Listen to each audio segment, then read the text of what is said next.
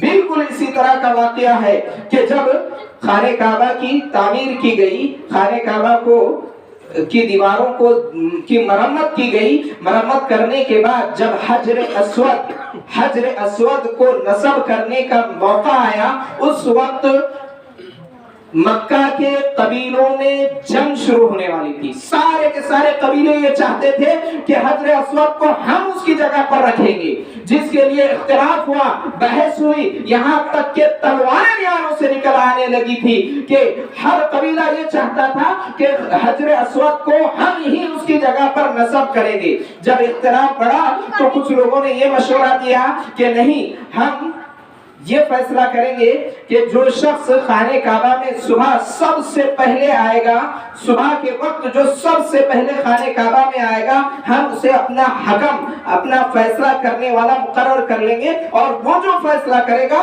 ہم سارے کے سارے مکہ کے رہنے والے قبائل اس کے فیصلے کو مان لیں گے۔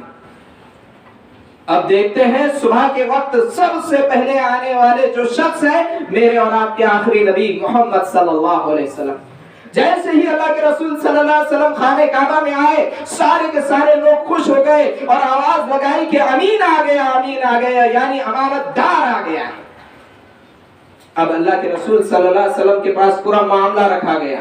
اللہ کے رسول صلی اللہ علیہ وسلم نے کپڑا پھیلایا، کپڑے کے اوپر حجر اسود کو رکھا، اور جتنے بھی قبیلوں کے بڑے بڑے سردار تھے ان سارے قبیلے کے سرداروں کو اس بات کا حکم دیا کہ وہ اس کپڑے کو پکڑے، اس کپڑے کو پکڑ کر حجر اسود کو جہاں لانا تھا وہاں لایا گیا اور حجر اسود کو وہاں رکھ دیا گیا۔ تو حاضرین، اس واقعے سے بتانا مقصد یہ ہے کہ دیکھیے جنگ شروع ہونے والی تھی، قتل و خون ریزی کا بازار گرم ہونے والا تھا، لڑائی جھگڑا اور فتنہ فساد ہونے ہی والا تھا، لیکن نبی کریم صلی اللہ علیہ وسلم نے اپنی حکمت اور دانائی کے ساتھ سارے کے سارے اختلافات کو اور قتل و غارت گیری کو، خون ریزی کو، فتنہ فساد کو آسانی کے ساتھ اللہ کے رسول صلی اللہ علیہ وسلم نے ختم کر دیا۔ یہ حکمت ہوتی ہے۔ حکمت یہ ہوتی ہے۔ حکمت کیا ہے؟ حکمت یہ ہے کہ جب اللہ کے رسول صلی اللہ علیہ وسلم کے پاس کوئی شخص آتے اور اللہ کے رسول صلی اللہ علیہ وسلم سے سوال کرتے کہ اللہ کے رسول صلی اللہ علیہ وسلم مجھے کسی چیز کی نصیحت کیجیے، تو اللہ کے رسول صلی اللہ علیہ وسلم سامنے والے شخص کی حالت کو سمجھتے ہوئے اسے نصیحت کرتے۔ جیسے ایک شخص آیا اور اس نے کہا کہ اللہ کے رسول صلی اللہ علیہ وسلم مجھے نصیحت کیجیے، اللہ کے رسول صلی اللہ علیہ وسلم نے فرمایا لا تغضب لا تغضب لا تغضب، تم غصہ نہ کرو، تم غصہ نہ کرو، تم غصہ نہ کرو، کئی مرتبہ اللہ کے رسول صلی اللہ علیہ وسلم۔ کیوں؟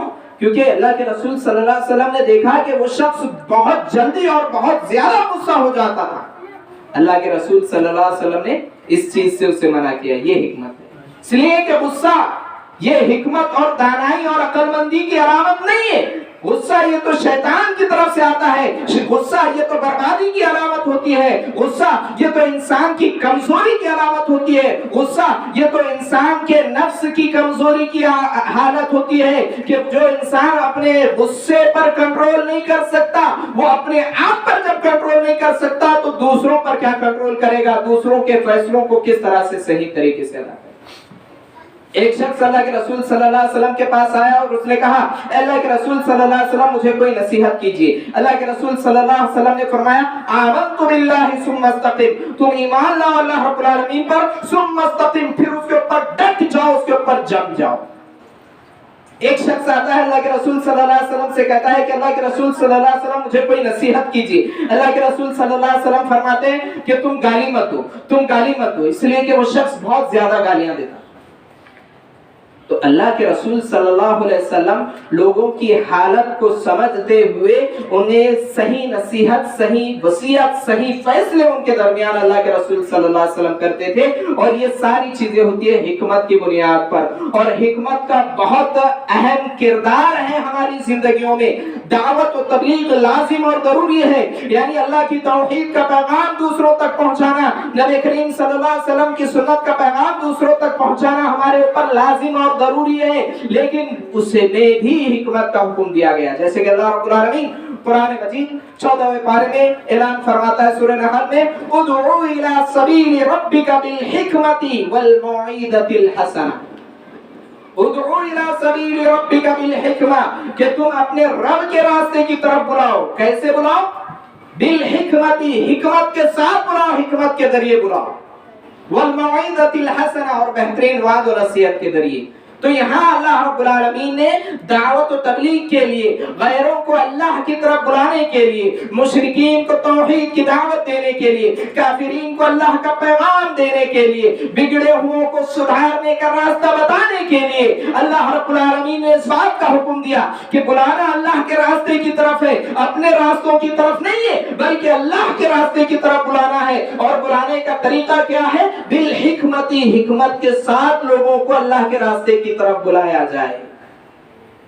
ایک صحابی، ایک شخص آتا ہے اور کہتا ہے کہ اللہ کے رسول میں اسلام قبول کرنا چاہتا ہوں. ایک شخص آتا ہے اور کہتا ہے اللہ کے رسول میں اسلام قبول کرنا چاہتا ہوں لیکن مجھے زنا کی اجازت دیجیے، مجھے زنا کی اجازت دیجیے. صحابہ کرام غصہ ہو جاتے ہیں، اسے ڈانٹنے اور اسے چلانے لگ جاتے ہیں. اللہ کے رسول صلی اللہ علیہ وسلم کہتے ہیں کہ اس شخص کو میرے پاس لایا جائے. اس شخص کو اللہ کے رسول صلی اللہ علیہ وسلم کے سامنے لایا جاتا ہے. اللہ کے رسول صلی اللہ علیہ وسلم بہترین انداز، حکیمانہ انداز، بہترین طریقے کے ذریعے اسے نصیحت کر رہے ہیں، اسے سمجھاتے ہیں. اللہ کے رسول صلی اللہ علیہ وسلم فرماتے ہیں کیا تم یہ پسند کرو گے کہ کوئی تمہاری ماں کے ساتھ زنا کرے؟ وہ شخص کہتا ہے اللہ کی قسم اے اللہ کے رسول میں اس بات کو ہرگز پسند نہیں کر سکتا کہ کوئی میری ماں کے ساتھ زنا کرے. اللہ کے رسول صلی اللہ علیہ وسلم فرماتے ہیں کہ جس کے ساتھ تم زنا کا ارادہ رکھتے ہو وہ بھی تو کسی کی ماں ہوگی. اللہ کے رسول صلی اللہ علیہ وسلم فرماتے ہیں کیا تم یہ پسند کرو گے کہ کوئی تمہاری بیٹی کے ساتھ زنا کرے؟ وہ شخص کہتا ہے اللہ کی قسم اللہ کے رسول میں اس بات کو ہرگز پسند نہیں کروں گا. اللہ کے رسول صلی اللہ علیہ وسلم فرماتے ہیں جس کے ساتھ تم زنا کا ارادہ کرتے ہو وہ بھی تو کسی کی بیٹی ہوگی. کیا تم تمہاری بہن کے ساتھ کوئی زنا کرے اس چیز کو پسند کرتے ہو؟ وہ شخص کہتا ہے نہیں، ہرگز نہیں پسند کرتا ہوں. اللہ کے رسول صلی اللہ علیہ وسلم نے فرمایا کہ جس کے ساتھ تم زنا کا ارادہ کرتے ہو وہ بھی تو کسی کی بہن ہوگی.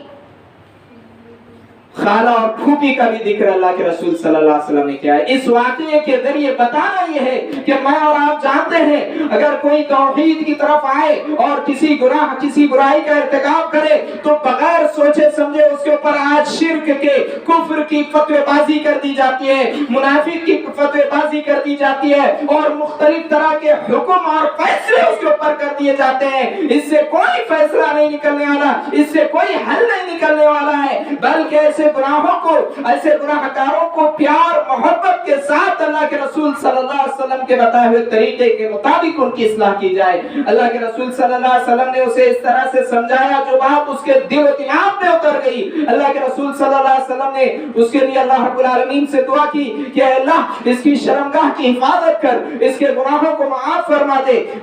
اس کے بعد راوی کہتے ہیں کہ وہ شخص کبھی بے حیائی کی طرف آگے نہیں, اس کی نگاہیں اٹھا کر اس نے خواتین کی.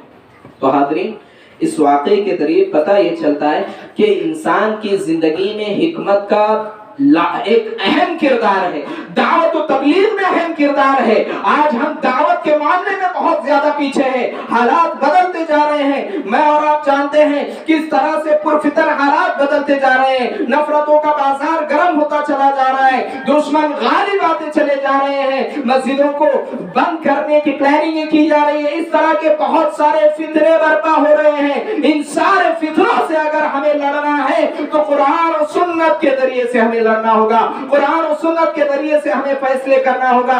اللہ رب العالمین کی کتاب قرآن مجید پوری کی پوری حکمت پر مبنی ہے. اللہ کے رسول صلی اللہ علیہ وسلم کے تمام فرامین پورے کے پورے حکمت پر مبنی ہے. ہم نے جب قرآن جیسی حکمت کو چھوڑا, اللہ کے رسول صلی اللہ علیہ وسلم کے فرامین جیسی حکمتوں کو چھوڑا, تو آج ہماری زندگیوں کا معاملہ یہ ہے کہ بننے والے معاملات بگڑتے چلے جا رہے ہیں, بننے والے معاملات بگڑتے چلے جا رہے ہیں. جو اسلام قبول کرنے کے لیے اسلام کی طرف آ رہے ہیں, مسلمانوں کے حالات دیکھتے ہوئے وہ لوگ اسلام سے دور بھاگتے ہوئے نظر آ رہے ہیں. تو حکمت یہ بہت اہم اور ضروری ہے. یہی وجہ ہے کہ اللہ رب العالمین قرآن مجید سورہ بقرہ آیت نمبر 269 میں اللہ رب العالمین اعلان فرماتا ہے, یؤتی الحکمت من یشاء ومن یؤت الحکمت فقد اوتی خیرا کثیرا وما یذکر الا اولو الالباب. یؤتی الحکمت من یشاء, اللہ رب العالمین جسے چاہتا ہے حکمت عطا کرتا ہے. ومن یؤت الحکمت فقد اوتی خیرا کثیرا, اور جسے اللہ رب العالمین نے حکمت عطا کی فقد اوتی خیرا کثیرا, اسے اللہ رب العالمین نے بہت ساری بھلائیاں عطا کر دی. اللہ اکبر. اس آیت کو سمجھیے, اللہ رب العالمین کہہ رہا ہے یؤتی الحکمت من یشاء, اللہ رب العالمین جسے چاہتا ہے حکمت عطا کرتا ہے. پتہ یہ چلا حکمت کا دینے والا کون؟ حکمت کا دینے والا اللہ رب العالمین. ومن یؤت الحکمت فقد اوتی خیرا کثیرا, اور اللہ رب العالمین جسے حکمت عطا کر دے اسے بہت سارا خیر, بہت ساری بھلائیاں اللہ رب العالمین نے عطا کر دی. آج کتنے لوگ ہیں جن کے معاملات بگڑ رہے ہیں, میاں بیوی کے معاملات بگڑ رہے ہیں, بھائی بھائی کے معاملات بگڑ رہے ہیں, دوست دوست کے معاملات بگڑ رہے ہیں, مسلمانوں کے غیروں کے ساتھ معاملات بگڑ رہے ہیں.